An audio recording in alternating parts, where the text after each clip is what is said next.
കൊലോസ്യ ലേഖനം 1-ാം അധ്യായം 19-20 വാക്യങ്ങൾ. അവനിൽ സർവസമ്പൂർണതയും വസിപ്പാനും അവന് ക്രൂശിൽ ചൊരിഞ്ഞ രക്തം കൊണ്ട് അവൻ മുഖാന്തരം സമാധാനമുണ്ടാക്കി, ഭൂമിയിലുള്ളതോ സ്വർഗത്തിലുള്ളതോ സകലത്തെയും അവനെ കൊണ്ട് തന്നോട് നിരപ്പിപ്പാനും പിതാവിന് പ്രസാദം തോന്നി. യേശു കർത്താവിന്റെ ക്രൂശുമരണത്താൽ നമുക്ക് ലഭ്യമായ നീതീകരണം, ശുദ്ധീകരണം, മഹത്വീകരണം നാം അനുനിമിഷം ഓർത്ത് ദൈവത്തെ സ്തുതിക്കുവാൻ കടംപെട്ടിരിക്കുന്നു. ഹൃദയം ദൈവത്തോട് മാത്രം ഇടപെടുന്നതാണ് ആരാധന. Today is the day of celebration, celebrating the resurrection of Jesus Christ. ഇന്ന് ഈ ദിവസം ആഘോഷത്തിന്റെ ദിനമാണ്. യേശു ക്രിസ്തുവിന്റെ ഉത്ഥാനത്തിന്റെ ആഘോഷനാൾ. അതെ, വീണ്ടെടുപ്പുകാരനായ കർത്താവിനെ ആരാധിക്കുന്ന വേളയ്ക്കായി സ്തോത്രം ചെയ്യാം. വായിച്ചു കേട്ട വാക്യങ്ങളിൽ നിരപ്പ് എന്ന വിഷയവും അതുമായി ബന്ധപ്പെട്ട ആശയങ്ങളും അടങ്ങിയിരിക്കുന്നു.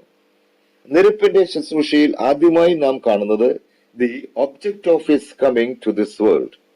പാരിലേക്ക് യേശു വന്നതിന്റെ ഉദ്ദേശം നിരപ്പിന്റെ ശുശ്രൂഷ നിർവഹിക്കുക എന്ന് തന്നെയായിരുന്നു. രണ്ടാമതായി ദ മീഡിയം ഓഫ് റെക്കൺസിലിയേഷൻ, നിരപ്പിന്റെ ശുശ്രൂഷയുടെ മാധ്യമം. പാപഹേതുവായി ദൈവത്തോട് മനുഷ്യനുണ്ടായിരുന്ന ബന്ധം അറ്റുപോയിരുന്നതിനാൽ ക്രിസ്തു ക്രൂശിൽ ചൊരിഞ്ഞ രക്തം കൊണ്ട് നിരപ്പിന്റെ ശുശ്രൂഷയിൽ കൂടെ ദൈവത്തെ ആരാധിക്കുവാൻ ഇടയായി. ക്രൂശിൽ ചൊരിഞ്ഞ രക്തം കൊണ്ട് സമാധാനമുണ്ടാക്കി. മൂന്നാമതായി ദി പർപ്പസ് ഓഫ് റെക്കൺസിലിയേഷൻ, നിരപ്പിന്റെ ലക്ഷ്യം. ഭൂമിയിലുള്ളതോ സ്വർഗത്തിലുള്ളതോ സകലത്തെയും അവനെ കൊണ്ട് തന്നോട് നിരപ്പിപ്പാനും പിതാവിന് പ്രസാദം തോന്നി. മറുപടിയായി തീർന്ന യേശുവിന്റെ രക്തത്താൽ വീണ്ടെടുക്കപ്പെട്ട നമുക്കും ആരാധിക്കുവാൻ ഇടയായി തീർന്നതിനാൽ സ്തോത്രയാഗങ്ങൾ അർപ്പിക്കാം. വിശ്വാസം പുറകോട്ട് തിരിഞ്ഞു നോക്കുന്നു. അതെ, 2024 വർഷങ്ങൾക്കപ്പുറം ക്രൂശിൽ പൂർത്തീകരിക്കപ്പെട്ട രക്ഷയെ നാം അത് അംഗീകരിക്കുന്നു.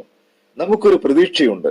കർത്താവ് വരും, നാം തേജസ്കരിക്കപ്പെടും, പ്രാണപ്രിയനോടുകൂടെ യുഗകാലം വാഴും. സ്നേഹം അത് നമ്മെ വർത്തമാനകാലവും വരുവാനുള്ള നിത്യപ്രത്യാശയും തമ്മിൽ ബന്ധിപ്പിക്കുന്നു. പഴയ നിയമപിതാക്കന്മാർ കഷ്ടം അനുഭവിക്കുന്ന മശീഹായെ നോക്കി പാർത്തു. അതിന്റെ പൂർത്തീകരണം കാണുവാൻ അവർക്ക് കഴിഞ്ഞില്ല. നാം വീണ്ടെടുക്കപ്പെട്ട കൂട്ടം പുറകോട്ടു നോക്കി 2024 വർഷങ്ങൾക്കപ്പുറം സർവശക്തനായ ദൈവം മാനവരാശിക്ക് വേണ്ടി പൂർത്തീകരിച്ച നിരപ്പിൽ ആ ശുശ്രൂഷയെ സന്തോഷത്തോടെ നോക്കുന്നു. ആകയാൽ കർത്താവിന്റെ ഹിതമറിഞ്ഞ് അവന് പ്രസാദകരമായ ജീവിതം നമുക്ക് നയിക്കാം. Attachment to Christ results in detachment from the world.